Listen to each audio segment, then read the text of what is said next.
భారతదేశం నుంచి కాఫీ ఎగుమతులు అనేది చాలా పెరగటం జరిగింది. ఓకే.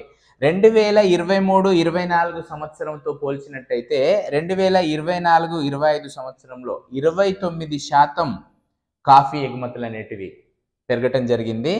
మేజర్గా మన ఇండియా నుంచి, భారతదేశం నుంచి ఏ దేశాలకు ఎక్కువగా మనం కాఫీని ఎగుమతులు చేస్తున్నామంటే ఇటలీ, అలాగే రష్యా, యుఏఈ, జర్మనీ, తుర్కీ అనే కంట్రీస్కి ఎక్కువగా మనం ఈ కాఫీ ఎగుమతులు అనేది చేయడం జరుగుతుంది. రైట్. ఇక్కడ మనకి ఏప్రిల్ నుంచి నవంబర్ మధ్యలో చూసినటువంటి డాటా కనుక చూసినట్టయితే మనకి $1.14 బిలియన్ కాఫీని మనం ఎగుమతి చేయడం జరిగింది. $1.14 మిలియన్ కాఫీని ఎగుమతి చేయటం జరిగింది. ఓకే.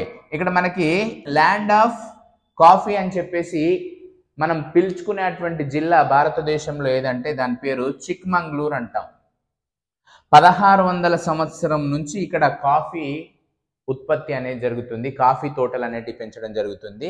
దాదాపుగా ఇండియాలో పండించేటువంటి కాఫీ ఏదైతే ఉందో దాంట్లో 80% ఇక్కడ కర్ణాటకలోని చిక్మంగళూరులోనే జరుగుతుంది. కాఫీకి ఫేమస్ ఏదంటే రాష్ట్రం అని అడిగారు అనుకోండి కర్ణాటక, జిల్లా అన్నారనుకోండి చిక్మంగళూరు. 80% ఇండియాలో ఇక్కడ నుంచే ఉత్పత్తి అనేది అవుతుంది.